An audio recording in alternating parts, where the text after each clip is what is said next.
like dreading having to do it. It's so embarrassing, just like walking around like this out in public. No, it looks cool. It's not cool. It looks cool. Definitely doesn't. Yeah, it looks like a professional doing something cool.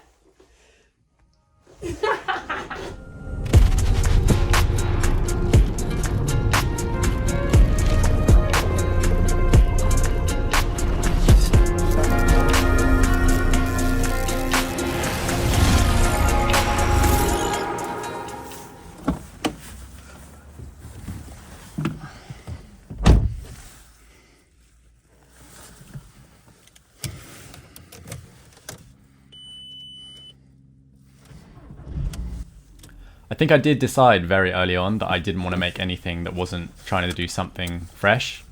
Like the idea of just adding to this enormous pile of music videos that were already out there and just aping the zeitgeist, I think it just depresses me massively.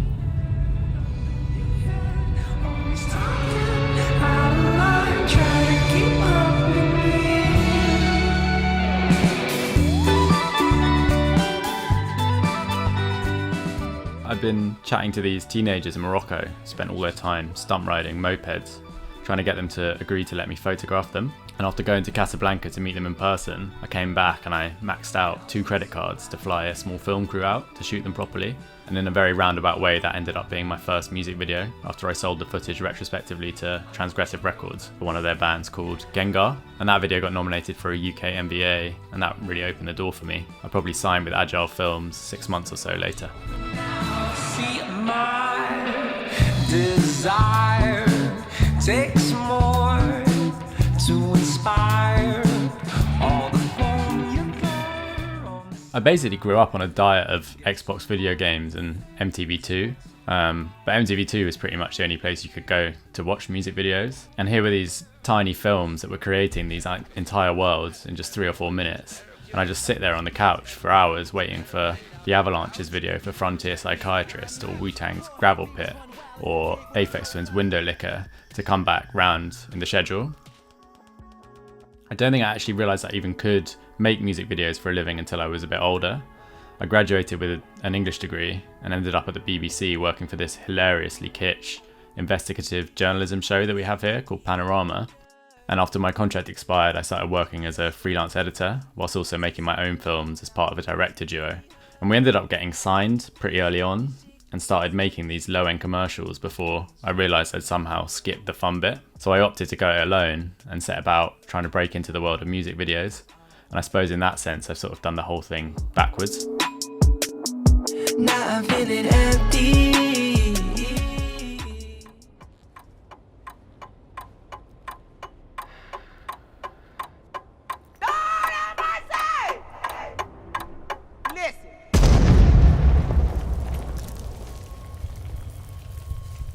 I mean, if I think about most of the stuff I make, it's normally always something to do with dreaming or finding a way to visualize what goes on inside our heads. And I think that's just because I find that side of things completely fascinating. You know, it's like this undiscovered frontier, something we know next to nothing about.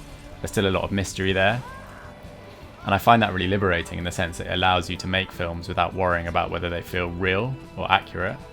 You know, they can be subjective and weird and full of the sorts of strange images that excite me. No, I don't know him. He just got his feet on my coffee table with this stupid tattoo and his... Wait, what's it saying?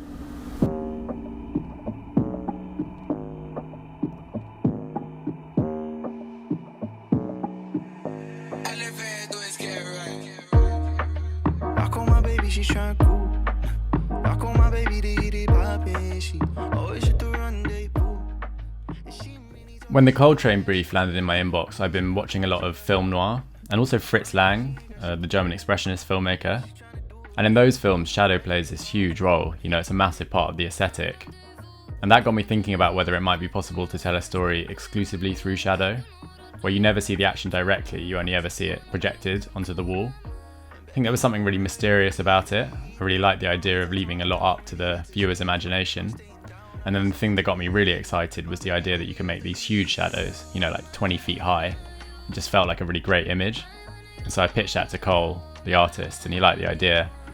And we sat down together and thrashed out this incredibly pulpy sort of film noir narrative. And then I went away and worked out how to tell that story exclusively through shadow. And that was a really hard shoot. You know, we spent weeks looking for a location with the scale of blank wall space that we needed. And it ended up being this abandoned leisure centre, which was 4 floors up and had no power and no lift. So the poor old Sparks had to carry an obscene amount of lighting up and down those stairs. And when the generator broke down halfway through shooting, we ended up wrapping at 2 or 3 in the morning. But I'm really happy with how that video turned out. I think it did something kind of unusual. And it was something I hadn't really seen before in a music video, which is nice. Do you want me to come back you on my solo? I know you like it when I kiss up on your neck real slow. And I talk to you nice, yeah, we gone for. I tell you everything you want, yeah. Go with that, bring it back. No. Why not? Oh, no! I have a bit of a routine when a music video brief comes in, where I'll put on my headphones and go and walk around Arnold Circus. And I'll walk around Arnold Circus in a circle, listening to the track like at least 100 times. And slowly these images or stories start appearing in my head. I mean, I'm terrible at drawing, so a lot of the time I end up visualizing my ideas in 3D software to try and get a sense of what they might look like on screen. You know, being able to see it in the flesh allows me to get excited and have the confidence to say, yes, this idea works. I'm also a massive control freak, so I've never really found peace with the idea of leaving something up to be decided in the cut. And generally speaking, if I am making a film with a normal edit, I'll end up storyboarding it to within an inch of its life. So I think that level of control is very important to me. Some days I wake up and I know I'll be alright. Some days I wake up and I feel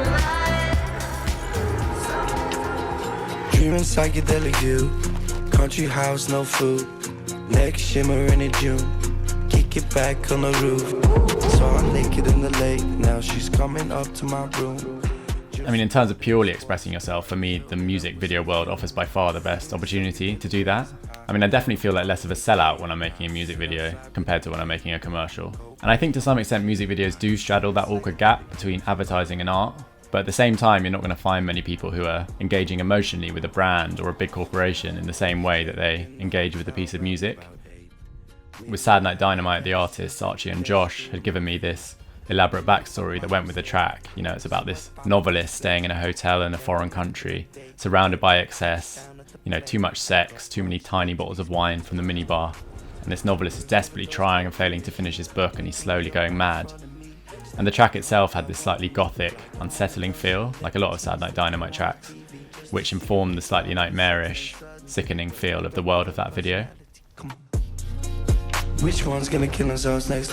Woke up from an iPhone text, then go back to sleep in Egyptian cotton sheets. I feel so blessed.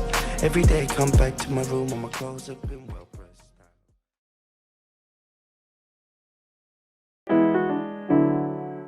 How can I love you when you don't talk to me? Well, how can I breathe with no air? Well, I could only... George, or Yellow Days, wanted to make a video where he goes on this roller coaster ride that basically takes him through all of these different rooms and scenes that represent different memories. And for ages I've been wanting to do a film where you descend down through the earth in cross-section and discover this hidden subterranean world. So I went back to them and said, let's not do a roller coaster, let's take this journey deep underground and discover all of these different rooms that represent a different layer of George's subconscious. And then me and George went away and worked out what each room would look like and what mood we wanted for each room. And then I had to go and figure out how to actually achieve the effect of seamlessly transitioning between each floor. The trick would be to film the same set each time, redressing for each different room, but it's surprisingly hard to get a camera to move vertically straight down over that sort of distance at the exact same speed each time, so you can stitch it back together in post whilst maintaining lip sync. Like, there's not really a pre-existing bit of kit that can do that for you. So the solution ended up being this ridiculous motion control robot arm that contorted itself in this insane way just to move a camera straight down vertically. But my favourite part of that shoot was after we'd run out of money and we couldn't afford a location for the exterior you see at the start. And in the end, my producer Tim had to ask his mother-in-law if we could dig a massive hole in her back garden in Sussex. And for some reason she did say yes. Though to this day, one of my biggest regrets is that I never asked to have a go on the digger. When we're feeling down, there ain't nothing to say.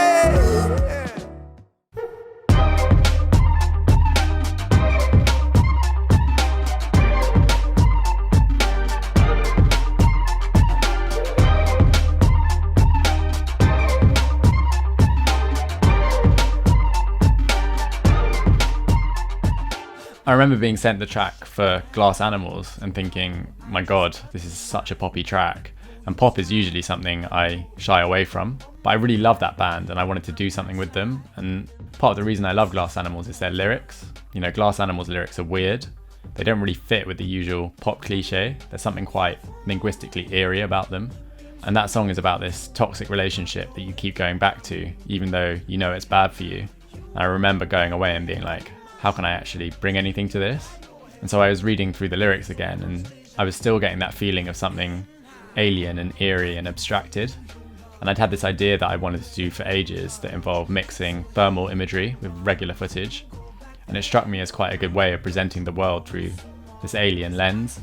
So in the end I decided to pitch this performance video, essentially, where we'd see an alien's interpretation of the lyrics.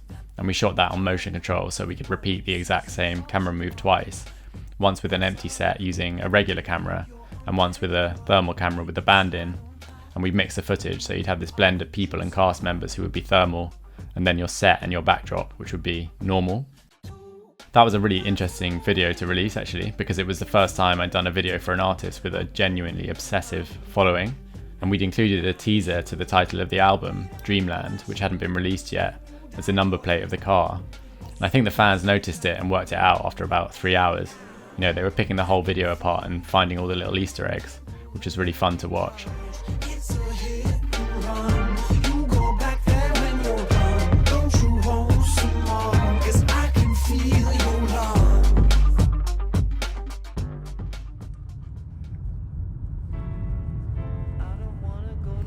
In terms of my future, it's quite an interesting time for me. Like, I'm currently in the middle of making a big push into drama with the TV and film department at Agile. We've got a show in development at the moment with Moon Age Pictures, who are making Guy Ritchie's new TV series. So I'm sort of finding myself spending more and more time on that and less time on music videos. I think when the right track comes along, I'm sure I'll dive back in, but really long form has always been the end goal. So for the moment, that's what I'm focusing on.